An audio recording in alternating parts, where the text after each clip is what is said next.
Assalamualaikum warahmatullahi wabarakatuh. Alhamdulillah. Terima kasih kepada Tuhan Yang Maha Esa yang telah memberi rahmat kepada kita semua. Yang terhormat kepada Bapak Penguji yaitu Profesor Dr. Jufriyadif Naam Eskom Mkom dan Bapak Dr. Insinyur Gunadi Widi Nur Cahyo MSc.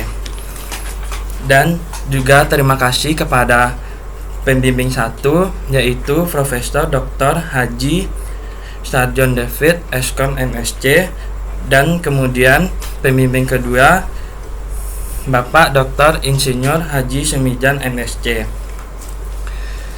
Baiklah, perkenalkan nama saya M. Saputra dengan nomor BP 182321016. Baik, mempersingkat waktu, saya akan mempresentasikan hasil penelitian dengan berjudul Sistem Pakar dengan metode Case-Based Reasoning untuk mengidentifikasi penyakit psoriasis. Yang pertama yaitu latar belakang. Psoriasis adalah nama yang diberikan oleh seorang dermatologi asal Vienna, Ferdinand, yang bernama ahlinya itu Ferdinand Nonhebra pada tahun 1841. Kata psoriasis berasal dari bahasa Yunani, yaitu psora yang berarti gatal. Meskipun sebagian besar pasien tidak mengeluh rasa gatal, pada masa lalu psoriasis dikenal sebagai bentuk dari penyakit kusta. Namun, pada tahun 1841, akhirnya penyakit ini diberi nama psoriasis yang dianggap sebagai penyakit radang kulit kronik yang melibatkan faktor genetik dalam patogenesisnya. Psoriasis merupakan salah satu dari jenis penyakit kronis pada kulit manusia. Masalah psoriasis pada akhir ini menjadi lebih menarik karena belum ditemukan penyebab utama munculnya penyakit ini. Yang ditemukan baru dugaan sementara penyebab penyakit psoriasis, yaitu faktor genetika. Tujuan dari penelitian saya adalah merancang sistem pakar untuk mengurangi keterlambatan penanganan medis sehingga mengakibatkan risiko kematian pada penderita penyakit psoriasis. Yang kedua, menerapkan metode Case-Based Reasoning untuk memberikan wawasan dan pengetahuan terhadap masyarakat tentang gejala-gejala, faktor penyebab, dampak, dan penanganan dari penyakit psoriasis. Dan terakhir, menerapkan aplikasi sistem pakar untuk mengurangi ketidaktahuan masyarakat terhadap penyakit psoriasis serta dapat menghasilkan informasi yang tepat dan berguna untuk masyarakat.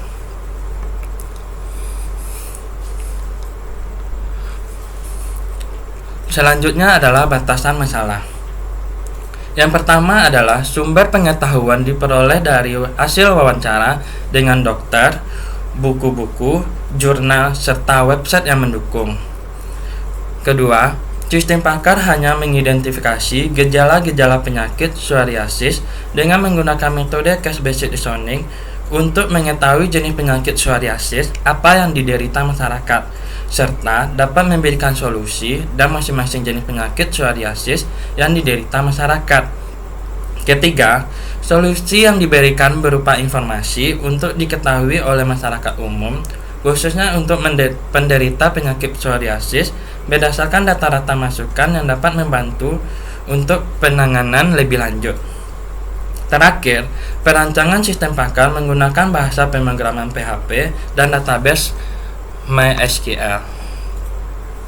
Selanjutnya adalah metodologi penelitian. Langkah pertama adalah mendefinisikan ruang lingkup masalah. Kedua, menganalisa permasalahan. Ketiga, mempelajari studi literatur. Keempat, pengumpulan data. Kelima, menganalisa data menggunakan Case-Based Reasoning. Case-Based Reasoning mempunyai tahap. Yang pertama adalah mengumpulkan data penyakit, kedua mengumpulkan data gejala penyakit, analisa proses, keempat membuat tabel keputusan, kelima perhitungan dengan metode Case-Based Reasoning. Langkah tahap penelitian selanjutnya adalah merancang sistem. kemudian mengimplementasikan sistem, dan terakhir hasil dan pembahasan. Analisa dan perancangan. Case-based reasoning adalah sebuah metodologi yang menggunakan pengalaman lama untuk dapat mengerti dan menyelesaikan masalah baru. Terdapat beberapa tahap dari case-based reasoning. Yang pertama adalah retrieve, mendapatkan atau memperoleh kembali kasus yang paling menyerupai atau relevan atau similar dengan kasus yang baru. Yang kedua, reuse. Proses reuse dari solusi kasus yang telah diperoleh dalam konteks baru difokuskan pada dua aspek, yaitu perbedaan antara kasus yang sebelumnya dan yang sekarang. Ketiga, revise adalah meninjau atau memperbaiki kembali usulan solusi. Keempat, retain merupakan menyimpan bagian-bagian dari pengalaman tersebut yang mungkin berguna untuk memecahkan masalah di masa yang akan datang. Proses retrieve. Adapun tahap pemrosesan pemiripan bobot dilakukan sistem yang akan dihitung dengan rumus S dikali W1 dibagi dengan jumlah W.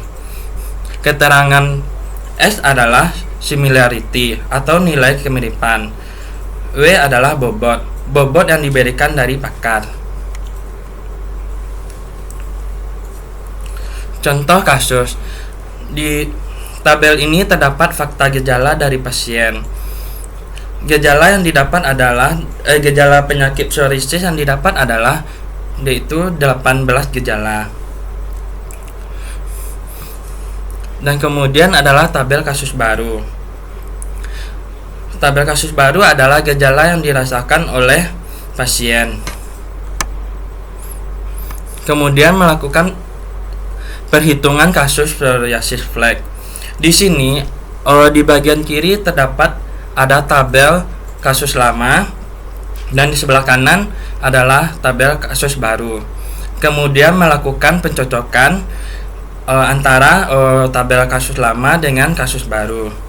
Kemudian dimasukkan ke dalam rumus case-based reasoning. Dan kemudian mendapatkan hasil similarity yaitu 91%. Dari perhitungan kasus di atas, tabel yang dari kasus lama dan kasus baru memiliki tingkat kemiripan dengan kasus lama, sehingga dari perhitungan similarity sebesar 91%. Kemudian yaitu proses reuse. Dari perhitungan kasus tabel kasus lama dan kasus baru dan mendapatkan hasil dari retrieve. Kemudian kasus yang memiliki bobot kemiripan tertinggi dari 6 penyakit psoriasis adalah psoriasis flek dengan nilai 91%.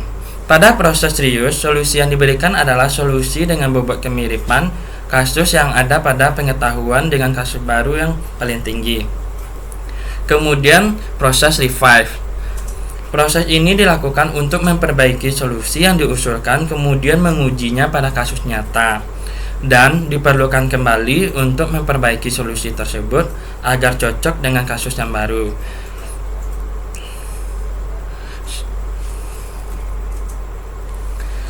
Selanjutnya proses retain. Proses retain yaitu bagian-bagian dari pengalaman tersebut yang mungkin berguna untuk memecahkan masalah di masa akan datang. Proses ini terdiri dari memilih informasi apa dari kasus yang akan disimpan dalam bentuk apa, cara menyusun kasus untuk agar mudah untuk menemukan masalah yang mirip, dan bagaimana mengintegrasikan kasus baru pada struktur memori. Inilah contoh demo sistem pakar. Pada gambar ini terdapat pasien telah melakukan konsultasi dan pasien tersebut menderita penyakit psoriasis pustulosa, penyakit enterodermit yaitu 100%. Ini merupakan contoh dari pengujian terhadap sistem dari sampel data yang didapat dari hasil konsultasi pasien. Di sini terdapat berupa hasil presentasi diagnosa berdasarkan gejala yang diderita pasien. Dan ini adalah contoh hasil konsultasi pasien. Pada gambar tersebut ada data pasien, gambar penyakit, keterangan penyakit, dan penggunaan obat, solusi, atau saran.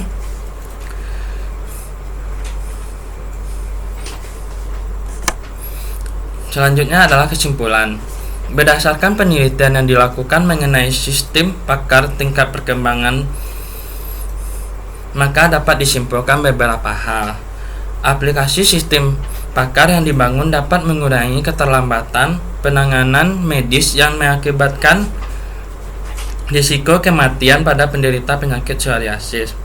Sistem pakar ini dapat memberikan wawasan dan pengetahuan terhadap masyarakat tentang gejala-gejala, faktor penyebab, solusi, dan pencegahan dari penyakit psoriasis.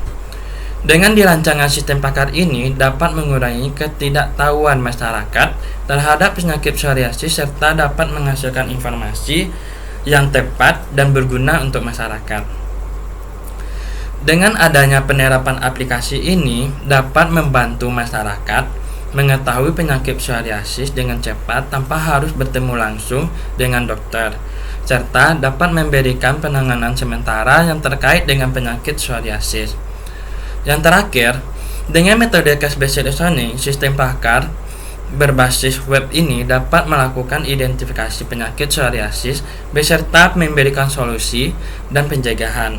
Sistem pakar identifikasi penyakit psoriasis ini telah diuji dengan membandingkan hasil sistem dengan hasil pakar sehingga mendapatkan nilai akurasi sebesar 100% dari 12 data pasien sebagai pengujian. Selanjutnya adalah saran. Penelitian ini membutuhkan pengembangan lebih lanjut agar dapat disempurnakan. Untuk itu, peneliti memiliki beberapa saran bagi peneliti berikutnya dengan metode ini. Pertama, diharapkan dapat dilakukan pengembangan menggunakan metode case-based reasoning untuk menambah data penyakit psoriasis dan rule sehingga identifikasi penyakit psoriasis diperbarui sesuai pengetahuan pakar. Kedua, sistem pakar ini menggunakan metode case-based reasoning berbasis web, maka untuk penelitian selanjutnya disarankan dapat melakukan pembaruan sistem dengan menambah metode lainnya dengan mendukung dalam pengembangan sistem untuk mencapai nilai akurasi yang lebih tinggi. Baiklah, inilah hasil presentasi saya. Bila ada kata-kata yang salah, mohon dimaafkan. Assalamualaikum warahmatullahi wabarakatuh.